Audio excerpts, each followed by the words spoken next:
بسم الله الرحمن الرحيم وبه نستعين ثم الصلاة والسلام على سيدنا ونبينا أبي القاسم المصطفى محمد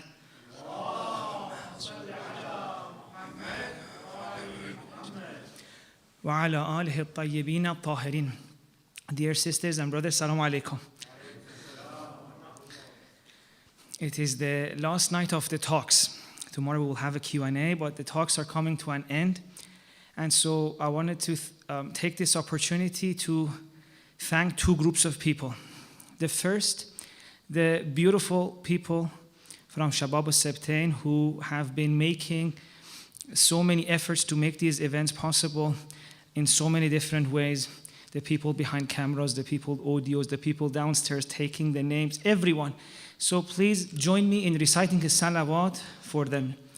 Allahumma salli ala Muhammad wa ala Muhammad. Thank you so much to every single one of you. Without you, it wouldn't have been possible.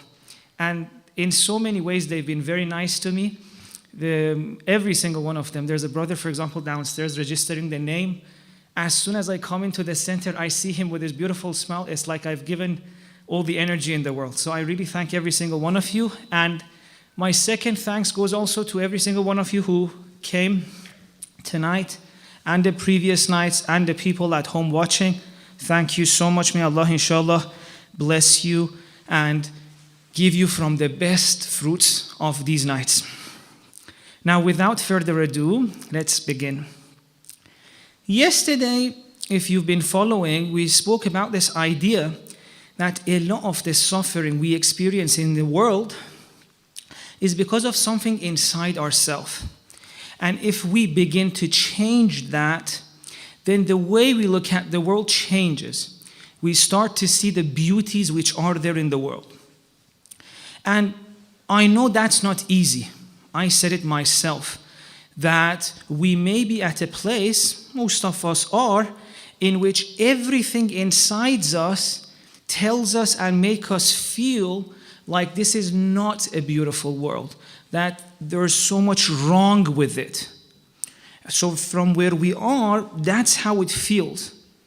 But the past few nights we've been talking about this idea that it is possible, if we change something inside, that we look at the same world and we see it differently.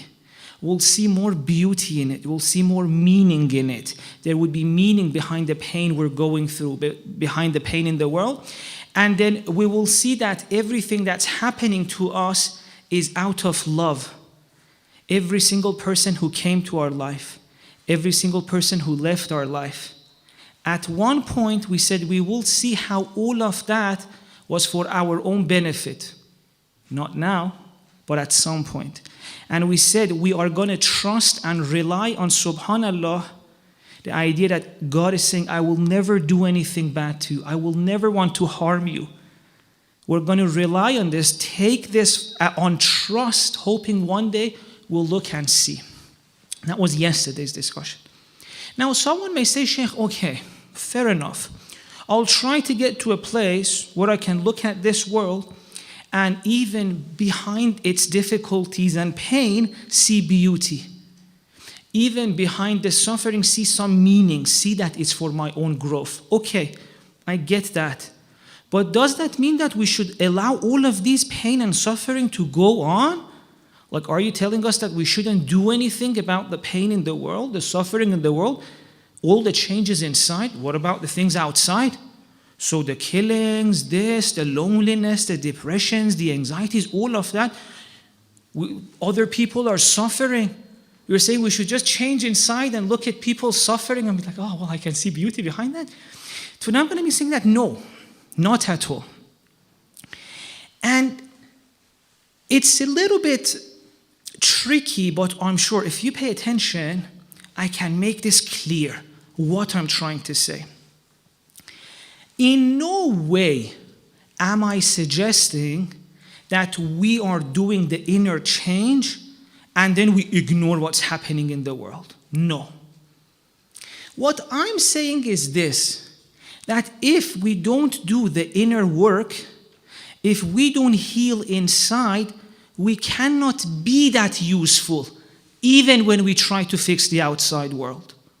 And I want to say that in two levels, our inner work is even required for us to decrease the suffering in the world. Okay? So, what happens is this. Right now, we are trying to do things in the world. A lot of it is just so that we don't feel that awful, so that we don't feel anxiety, so that we don't get triggered. And parts of it is, no, sincerely to make the world a better place. I'm saying, let's, for that part of it, which is for our own self, let go of that. Instead of that, work inside, and then when you want to go and change the world, you'll have much more energy. This may be a little bit difficult to understand, so I'm going to give you an example from my own life. It's a personal story. See, a few years ago, I had made this decision that I feel like the way I can help the world to decrease the suffering in the world is through knowledge, through learning and sharing that knowledge with people. And it was so important for me, like I felt this is my duty, that even when my studies in Cambridge finished, I got my PhD, even though I had so many jobs offered, my wife and I, we decided we're going to let go of that. I want to focus on my own readings, because that's how I want to help the world, through knowledge, through helping people heal. So this went on, and we were renting a house. We still are. One day, the landlord came. The landlord came and started complaining about the state of the garden. And I had even tried to make the garden nice. We get a gardener every month who comes and cleans the garden. But despite that, she came in, she was so angry. She was so rude to me in front of my family, it really hurt me. It really hurt me. She attacked us, and I felt so terrible inside. And for 2 months, I couldn't even look at our garden. Every time I looked at the garden, I would remember the way she treated me in front of my family, in front of my wife, my dad. It was very embarrassing for me. And so at that point, imagine, this pain was inside me. That, ooh, the landlord came, embarrassed me, and I don't know how to deal with this. And so I slowly felt certain urges inside me. Well, you know what? Maybe forget about all those learning. Who cares about giving lectures? Let's go back, take those jobs. The money is much more. We'll buy a house. We'll never have a landlord. Right? Why should this happen to me? Why should I give the permission to someone and come treat me like this? Forget about this. I'll let go of the whole lecturing thing, or I'll do it on the side. I'll go take the job offers I had. I'll gain more money. I'll buy a house. No landlord will ever get to speak to me like this. What was happening at this very moment inside me is what happens to most of us. We feel something inside, and the way we want to fix it, the way we want to heal it, this thing that we're feeling inside, is let me change the external world. What was the problem? All that I didn't want to happen was I just didn't want to feel that way. I didn't want to feel embarrassed. I didn't want to feel that powerless. I didn't want to feel like someone can talk to me like that and make me feel scared for 2 months. I'm telling you, I couldn't look at our own garden, because as soon as I looked at the garden, it would bring all these fears of that the landlord would come again and judge us for it. So, but instead of at that point thinking, now I need to work inside and remove this insecurity, learn how to stand up for myself, learn how to talk and defend myself and say, no, learn how to heal this. Instead of that, I was thinking, oh, I need to get so rich, buy a house so that this never happens. You see, we have a problem inside, but instead of thinking that I need to go inside and heal this, fix this, we want to spend a lot of our life, even go against some of our really important goals and principles, like living lectures was so important for me. But at some point, the pain inside gets so difficult that we're willing to let go of that and make changes, live in life in a way that we don't feel that pain inside. So,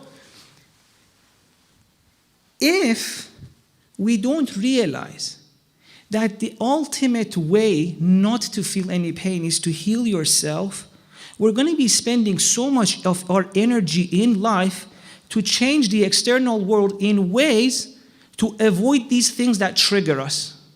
Imagine, instead of, for example, me working on my insecurities, on how to stand up for myself, on how to defend myself against the landlord, instead of fixing this, I was thinking, okay, let's for 5-10 years do something which I don't even love just to avoid this. As if that's even going to solve the problem. Okay, you bought your house. You think you're not going to get into an argument with the neighbor or with someone at work? If you want to fix the problem in the outside world, the triggers will never end. Okay, now you don't have a landlord, but who said you're not going to have a problem with your boss at work?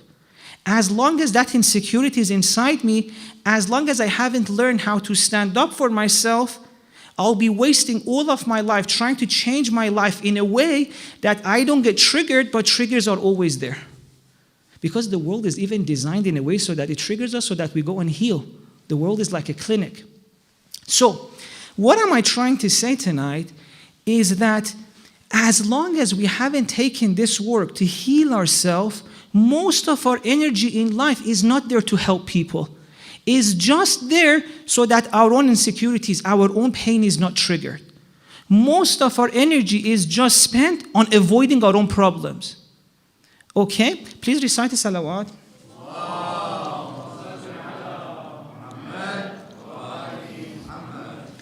And then we feel like, why is it that I don't enjoy life? Why is it that I can't have a sense of purpose? Because you're not even spending energy on your purpose. All your life efforts are ways to avoid your problems. All we're doing in life is how to make sure I never get triggered. I never feel insecure, I never feel embarrassed, I never feel lonely. So our whole energy is in avoiding problems. We don't even have time to do what we've come to this world to do. And now imagine, if at that moment my wife hadn't supported me, she'd pushed me to that side, said, yeah, you're right. We don't want this to happen. Why should our landlord embarrass us? Forget about lecturing. Let's go back to work. Imagine what would have happened. Even tonight, the whole lecture series, it would have never happened because I wouldn't be a sheikh anymore. Right? And I'm not saying everyone should be a sheikh. No, everyone has to be a different thing. We need doctors, lawyers, whatever. But me, in this way that I've been doing these lecture series, if my wife hadn't supported me, pushed me towards my purpose, it wouldn't have happened. So all these people who are messaging me the past few nights, they're saying, Sheikh, I'm going through a very difficult time. I've been experiencing a loss. I'm experiencing this, that. And your lecture has calmed us. At least for a few nights, we feel like it's easier to tolerate the pain. If I hadn't gone this way, all of those comfort that the people had wouldn't be here. So every time we decide, instead of following on purpose, to go towards the world, to avoid our problems, it means that the purpose we were meant to do is left undone and leads to real suffering for people. The things that we were meant to do in this world, God sent us to do in this world, we won't do them, and that leads to real suffering for people. It leaves a gap in the world. Imagine any, for example, thing that helped you in life. Well, if these lecture series helped your life, these could easily have not been there because I was so scared. I was insecure. And if my family hadn't helped me, that the way to deal with that is to go inside and deal with that insecurity, we wouldn't have this. And now imagine for a second how many things in the world we could have had, how many lectures, how many charities, how many beautiful things, how many beautiful doctors, how many beautiful treatments for cancer, how many beautiful books, so many things we could have had if we had learned, all of us, to follow our purpose instead of using our life to avoid our problems. And it's a decision we're making at every second, that in order to feel good, should I go inside and fix it, or should I change the outside world? And Let me tell you how that thing worked out. We started learning gardening. We didn't get a gardener. We did the gardening ourselves, and in 1 month, everyone was saying your garden is the best.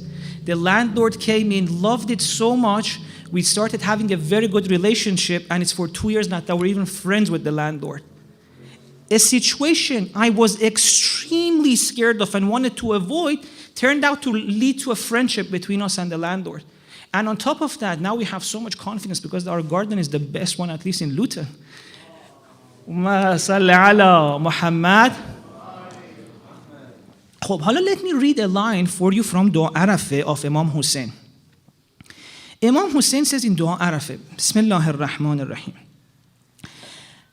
اللهم إني أرغب إليك وأشهد بالربوبية لك مقرا بأنك ربي وابتدأتني بنعمتك قبل أن أكون شيئا مذكورا. God, I want to testify that you're my Lord and that you started giving your blessings to me before I even had a name, before I even was created. God started loving us before we were even created. Now it's the next line I wanted for our lecture. وخلقتني من التراب ثم أسكنتني الأصلاب آمنا لريب المنون واختلاف الدهور والسنين فلم أزل ضائنا من صلب إلى رحم في تقادم من الأيام الماضية والقرون الخالية لم تخرجني لرأفتك بي ولطفك لي وإحسانك إلي. It's saying, God, you started loving me before I was even created. And then once I was created, you didn't bring me to this world. No. You kept me. You saved me. From this person to another person. Rulers came and went. History was going ahead. You kept me inside. You didn't bring me to this world. Why? Because you were waiting for the right time for me to be born. Think about it.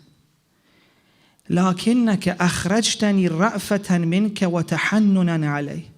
You brought me to this world just at that time in history of humanity where I could shine the most. What is he saying? Every single one of us has a duty and purpose to fulfill in this world. And it's not an accident where we are born, who we are born into.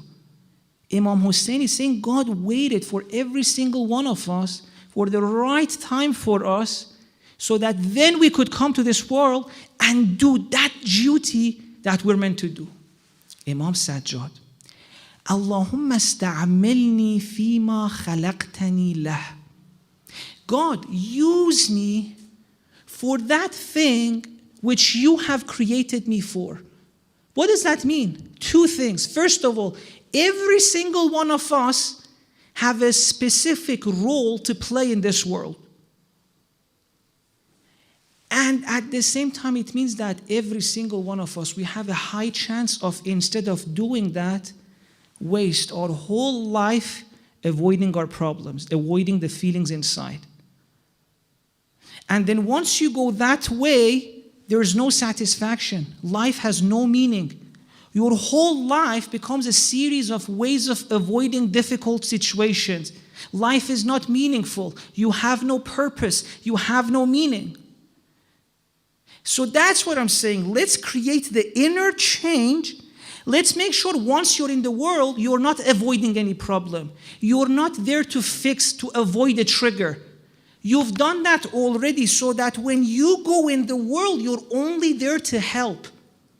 You're only there to do that thing which you were meant to do. So if the world right now is in this situation, part of it is because we haven't done our inner work. So when we go out in the world, we can't help it. Because most of our energy is spent just avoiding our own problems. Not feeling scared, not feeling anxious, not feeling depressed. We haven't spent the energy and time to work on that. And of course, part of it is also we need support and help how to do that. So let me then give you an example. You know, a lot of the times, for example, we watch the news and it shows us again one of the countries who are suffering. A lot of the times we even find it so difficult we change the channel because the pain is too much. See, if you're not healed, if you're scared, if there is so much on your mind, even when the world shouts at you, I need help, you change the channel because too much to take. And of course, if we don't do the inner healing work, we can't be that much useful for the world. Tonight, I want to take us on a journey, and I have very limited time, so I need to rush a little bit. But I want to use Imam Sajjad's help to take us on a journey, and through this, a few words I'm hoping would become clear to us. One of them is Tawbah, one of them is Ita'at of God, one of them is Bismillah. A few of these words, I want to talk to you about them in a way that we'll see all this time we've got it wrong. At least we haven't understood the depth of it. Let's say tonight you have felt this idea. I'm hoping for 6 nights I've tried to tell you that the solution to most of your problems is inside you. Fix this thing inside, heal yourself, then from a place in which you are not scared, then interact with the world. Don't interact with the world to avoid your problems. Now let's say you're convinced of this. You're like, yes, that's true. All my life I've been trying to avoid my problems and all of that. This is the stage Imam Sajjad calls Tawbah. Tawbah, the meaning that, I made a sin, I want to repent, that's a very low interpretation of it. Imam Sajjad says Tawbah, the highest meaning of it is, you know what? When you realize I could have done with my life so much more than I'm doing right now. When you realize that with my life I could have helped so many people. I could have been there for so many people, give support to so many people. But because I hadn't done my inner healing, I didn't even have the energy. I was spending most of my life trying to take care of myself. And obviously, when inside there's so much pain that has not been healed, obviously you can't be in the world the person you're meant to be. So Tawbah is this. Oh my God, I could have been that and I'm this. And then this is what Imam Sajjad refers to in Munajat al-Ta'ibin. He says this is what Tawbah is. Ilahi, ألبستني الخطايا ثوب مذلتي وجللني التباعد منك لباس مسكنتي وأمات قلبي عظيم جنايتي فأحيح بتوبة منك يا أملي وبغيتي إلهي ذلل على ذنوبي غمام رحمتك وأرسل على عيوبي سحاب رأفتك. Imam is saying, God, I have so much things inside, fears, insecurities, addictions, shortcomings, that I haven't healed, that they've created this situation for me that I feel far from you, I'm in pain, I feel suffocated in this life, I'm not who I'm meant to be. This is Tawbah. When you start realizing that you could be much more than you are. What's the next stage? This is, by the way, from Munajat 15. The first one is Munajat al-Ta'ibin. The second one is Munajat al-Shakin. What happens in Munajat al-Shakin? The person realizes, I want to be much more. I don't want to go in the world to fix my own problems. I don't want to work 10, 15 years just so I can buy a house so the landlord doesn't come. No. I want to heal myself so that when I go into the world, it's not for myself, it's to help people. You want to do that, what happens? You want to start doing that, fears come. The patterns you've created come. Your insecurities come. Your addictions come. Your doubts come. It's not easy. So in Munajat al-Shakin, we reach this place إلهي إليك أشكو نفسا بالسوء أمارة وإلى الخطيئة مبادرة وبمعاصيك مولعة. God, I want to go in the world to help, but I have so many fears myself that keep stopping me. I want to fly, I want to let go, I want to do the inner healing and be in the world, but it's not easy. The patterns keep coming, my insecurities keep coming, and they make me do previous things. They make me want to live for myself, this lower self. They order me to do the previous things, the previous patterns. And sometimes it's not just that they order me. No. Sometimes I want to go in the world and be there for other people, but there's part of me that chases me back. I want to be nice to someone, my anger comes back, my fear comes back. So in this stage, Imam Sajjad says, the person has realized they could be so much more. They want to go towards it. They see there's so much inside them that's taking them back. The person wants to fly. The person wants to heal, but there's so much weight holding them down. The fears, the insecurities, the doubts, the resentments, the anger, the pain that we haven't managed to heal. And by the way, please don't think that I'm forcing any of this on you. These are stages that inshallah naturally should happen to us. Right? Inshallah, naturally at one point in life we really feel that there's more to us. I've been trying to convince us that there's more, but it's okay. I'm saying I'm not forcing any of this on you. Imam Sajjad says these are naturally should meant to happen. So at one point we realize there's more to us. We want to become like that. But then our insecurities hold us down. It could be even in the smallest cases, even in the smallest things. Like for example, your child has an issue at school. And you want to be there for your child. You want to go and speak to the teacher, but you're shy. You're shy. You feel scared of going to talk to the head teacher. I'm saying even in smallest things, we want to be there for people, but something inside us could make it harder for us. It could be that I'm shy to stand up for my child.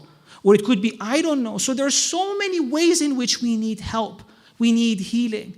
And in this Munajatul Shakin, we go to God and say, God, help us. It's not easy.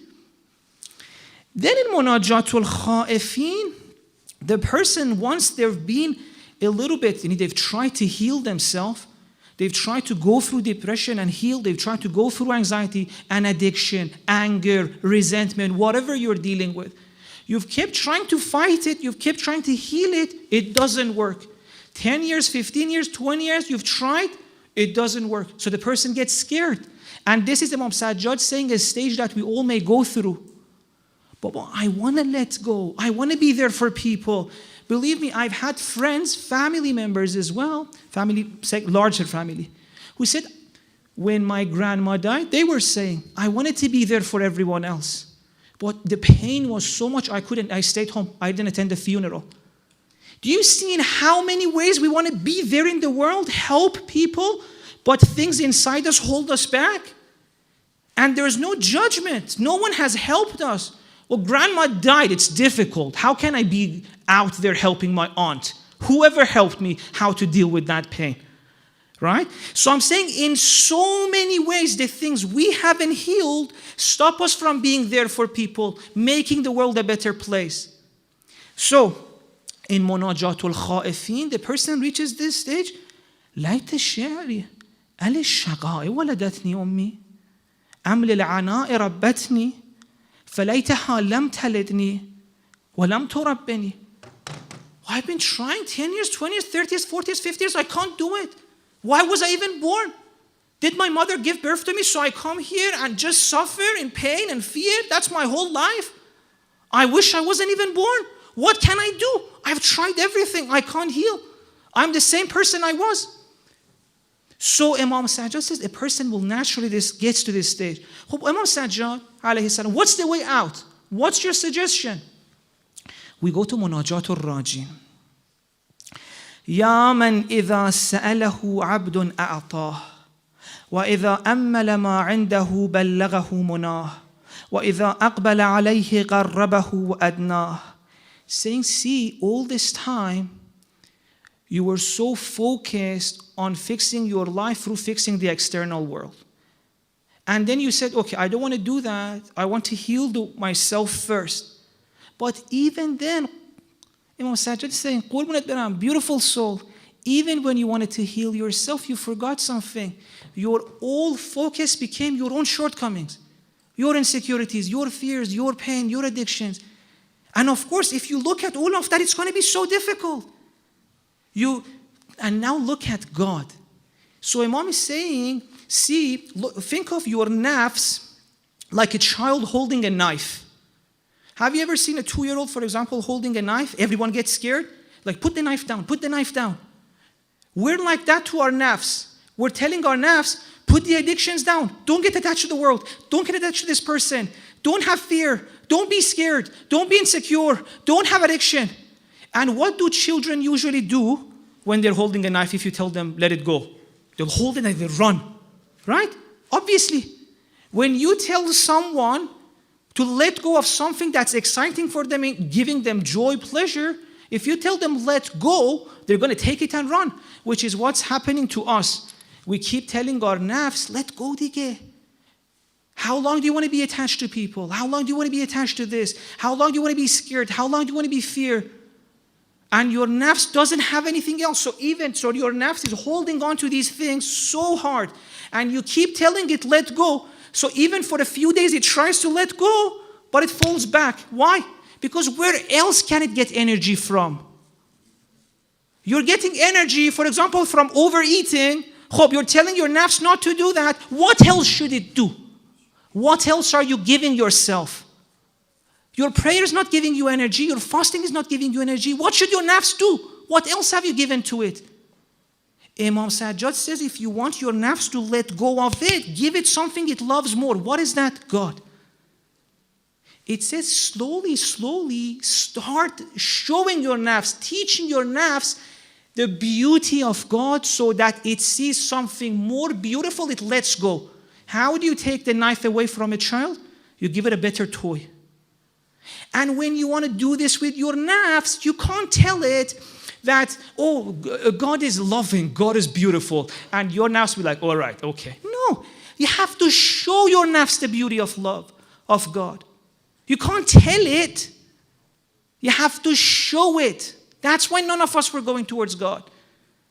We've never felt the beauty of His love. We've never felt loved. Imam Ali in Munajat Shabani, what did he say yesterday?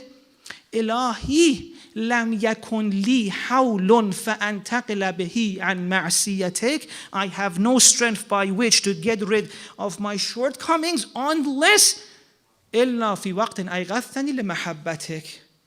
I need to give my nafs something that it loves more than these things which I'm holding on to feel a little bit calm in this world of separation, isolation, and pain.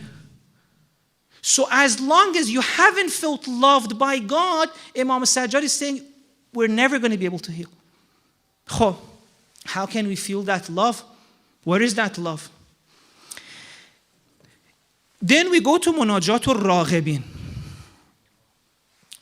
إلهي إن كان قل زادي في المسير إليك فلقد حسن ظني بالتوكل إليك وإن كان جرمي قد أخافني من عقوبتك فإن رجائي قد أشعرني بالأمن من نقمتك. Imam is saying, now that you want to go towards God, now that you want to feel His love, don't make a mistake. Don't rely on your own actions. Let go of that idea. Whatever we do is so little. No, forget about that. Focus on something else. If you want to feel loved by God, if you want to love God, don't rely on your own actions. Allah will talk about what's the outcome of that actions. I'm not saying let go of them. I'm saying let go of them for this purpose. For another purpose, we need them. But I was saying, start focusing on God's rahmah and God's mercy. And in so many ways, Imam speaks about this. Because what Imam Sajjad is trying to do is the only way you can feel loved by God is that you slowly start planting seeds in the garden of your heart. You can never force yourself to love God.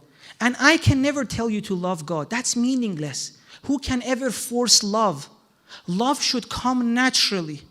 So how does Imam Sajjad try to make you fall in love with God? He says, see, I'm going to give you small things. Hold them here and take care of them.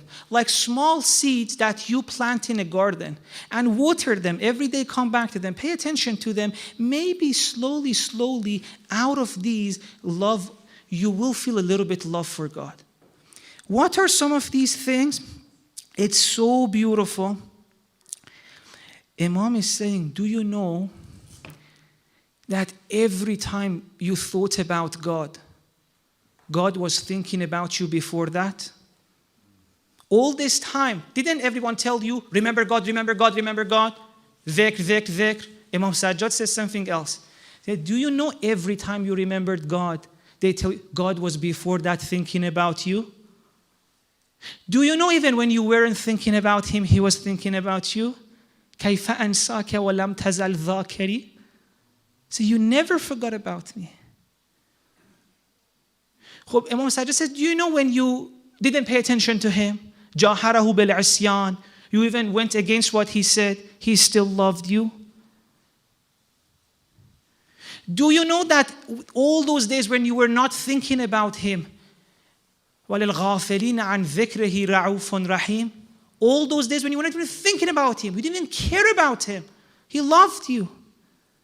So slowly, slowly, He wants to plant these seeds in us to tell you that you're so special. God loves you so much, whether you think about Him or not. He's thinking about you.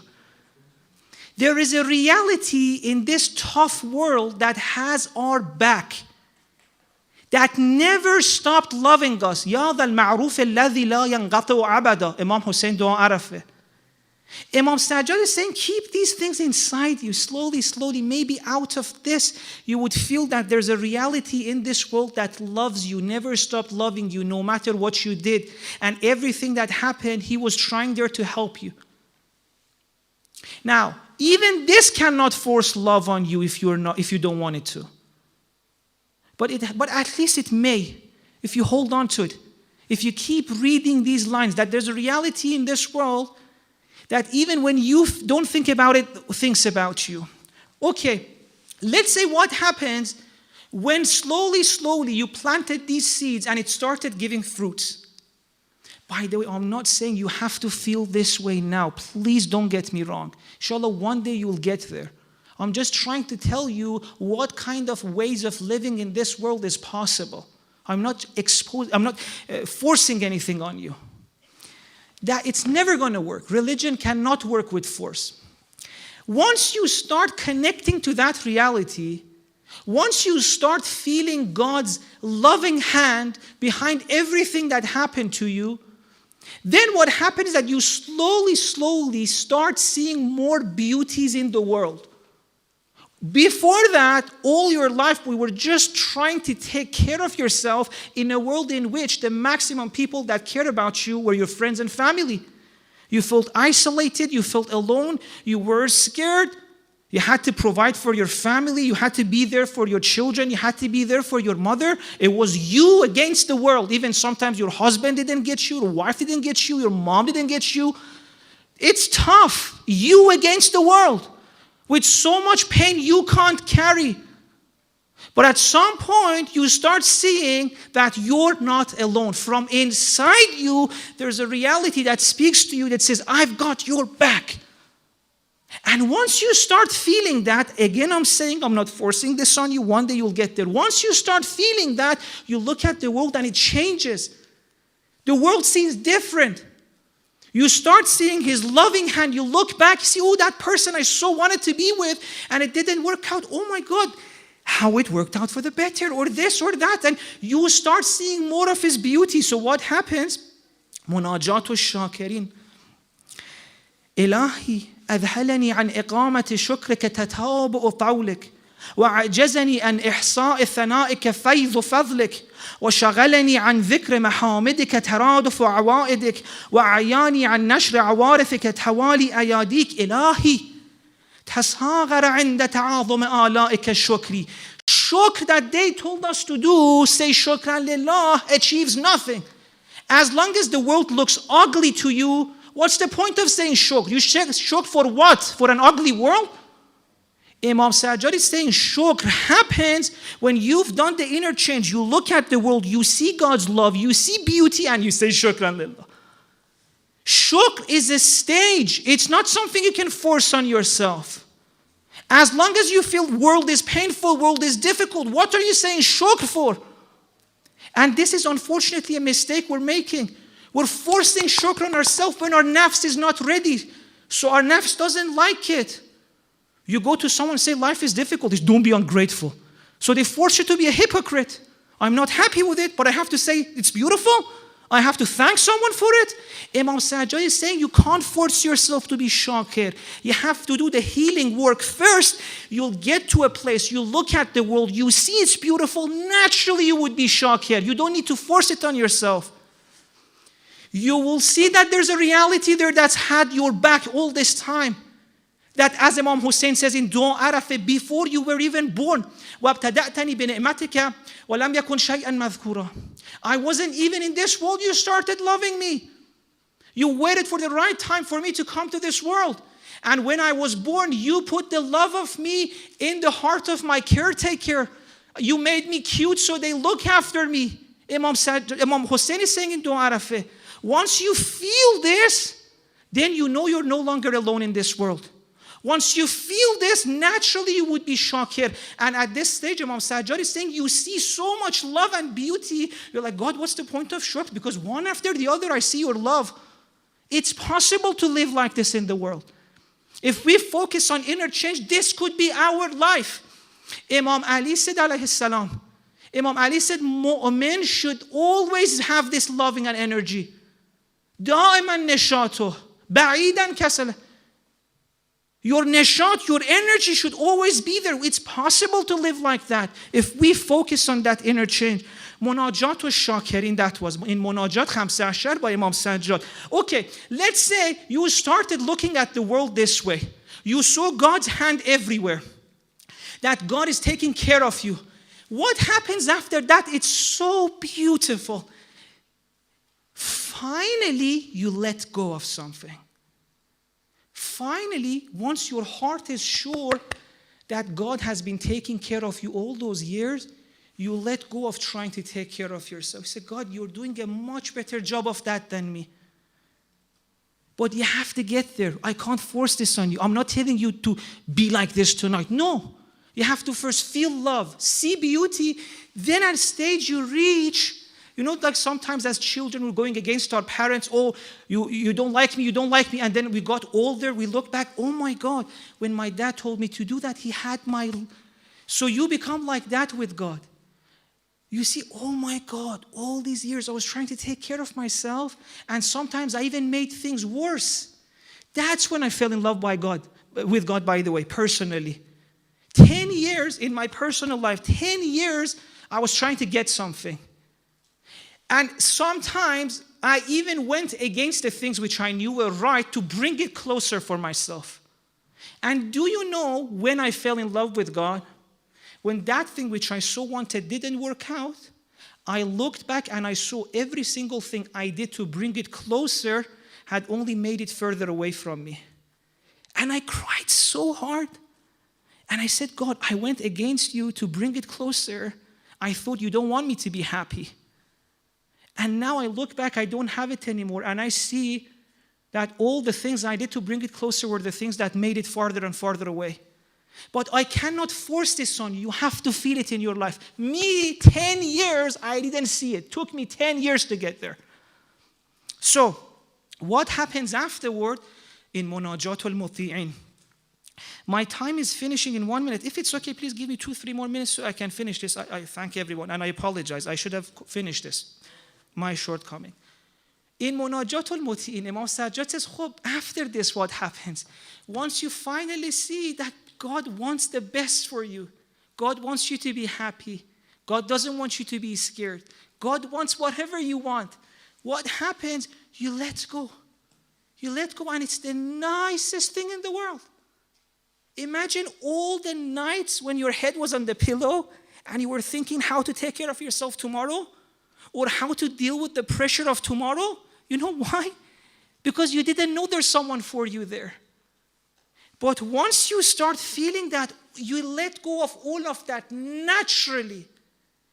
Because you know all the love, everything you need is there inside already. And then what happens? Then you start going back to the world, but no longer to take care of yourself, to be an agent of God in the world. Because for you, you're taken care of. And it's from that point onwards that ita'at begins. Imam Sajjad, you know what is muti'in, ita'at? It says once you reach that stage where all that you want is taken care of and you trust this reality, you trust its better judgment, then you're like, okay, you know what? You tell me what to do. You tell me what to do. Ita'at before that is not real. It's forced on you. You have to see, you have to feel that he loves you. Then the natural result of that is, oh, you tell me what to do. You tell me what I should do in this world. I want to be the agent of you, an agent of your love. Use me. استعملني فيما خلقتني له. Spend all of my energy for what you want from me. But you can only say this to God when? After you feel his love, after you feel that he has your best interest at heart. So that's why if your child doesn't feel that way, you can't force it on him or her. She's just going to hate it. What happens afterwards is so beautiful. Imam says, then once all of your needs are taken care of, then you go into the world as a different person. المسارعين إلى الخيرات والعاملين للباقيات الصالحات. Your needs are all taken care of. You go into the world just to help. Just to help. Believe me, we're not there. You know, we have so many things inside, so many issues inside, that even when we see a problem in the world we can't fix, we don't do it. You know, sometimes I feel like religion, the way it's been taught to us, has normalized inner issues, inner problems. See, every time I pass a homeless person, I feel like if I didn't have inner issues, this problem wouldn't have been there. Every homeless person in London, we have enough money to get rid of that. But none of us were spending that much. At least most of us were not. God says in the Quran, as long as you don't feel you're taken care of, you want to take care of yourself, you hold on to your things. Imam Hassan Mujtaba, in his life, they say 3, 5, or 7 times, he gave half of his wealth, all of his wealth. But we can't. Because we still don't know there's someone taking care of us. We don't even give 2% of us. And sometimes in religion, they normalize this. Last year, I was in a lecture, Q&A. Someone asked the Sheikh, I'm so well off. I'm giving my khums more than that. Should I give? The Sheikh said, no, that's beautiful. Saying Imam Hassan, Imam Ali, us. But again, you can't force yourself to give. I'm telling you, I go against a homeless person. At that very moment, I can sell my car and make his life better. Why don't I do that? Why? Because I'm not sure God is taking care of me. That's what I'm telling. Theology, religion, as long as it's in your head, it's useless. It doesn't work. Oh, God is the Razzaq. Oh, yes, show me when you're passing a person. Why are you not selling your car? Get a lower car. Why are you so much saving? Me, myself. I'm not selling you. As long as I don't feel God is taking care of me, in the Quran says, even if we give you khaza'in rahmatik, you wouldn't give khashyatalum. God says, even if I give you everything I have, you won't let it go. As long as you haven't healed inside, as long as you don't, I'm going to take care of yourself. I'm telling myself, religion, as long as it's here, it's useless. God is Razzaq. As long as you don't feel it, you're not going to give. I'm going to finish. What happens after you become God's agent in the world? After you've really felt like God's got your back, God's going to take care of you, all your life becomes this. All your life becomes giving. And then once you live like this, it's so beautiful. إِنِّي جَاعِلٌ فِي الْأَرْضِ خَلِيفَةً. God is saying, I put you as the God on earth. Khalifa of God on earth. You start feeling that way. And life becomes so meaningful and beautiful. And you'll start having so much beautiful relationship with God that you say what? إِلَهِ مَنْ ذَا الَّذِي ذَاقَ حَلَاوَةَ مَحَبَّتِكَ فَرَامَ مِنْكَ بَدَلًا. وَمَنْ ذَا الَّذِي أَنِسَ بِقُرْبِكَ فَابْتَغَى عَنْكَ حِوَلًا. You will get such immense, profound, deep, crazy amount of love and beauty and meaning that you say, God, who would feel this and want anything else in the world? مَنْ ذَا الَّذِي ذَاقَ حَلَاوَةَ مَحَبَّتِكَ فَرَامَ مِنْكَ بَدَلًا. So, we can't force anything on ourselves. As I said, it's all about inner change. We need to change ourselves, look at the world in a different way, feel God's love. That's all I've been trying to say in the past 6 nights. Once you do that, God will help you. By the way, if you feel broken, if you feel that healing is difficult, God said himself, Ilahi, Imam Sajjad, La ara likasri ghayruka jabira. I'm broken, I feel broken, and no one but you can heal me, can heal my wounds. So tonight it's the best night. Take this seriously, focus on inner change, ask God for help, God will take care of you. And inshallah, step by step, we'll go on these stages that Imam Sajjad described for us. I'm so sorry for taking more time than I should have, but inshallah, I really hope that these stages that Imam Sajjad described for us, at least we start to go on their journey. Please recite the salawat.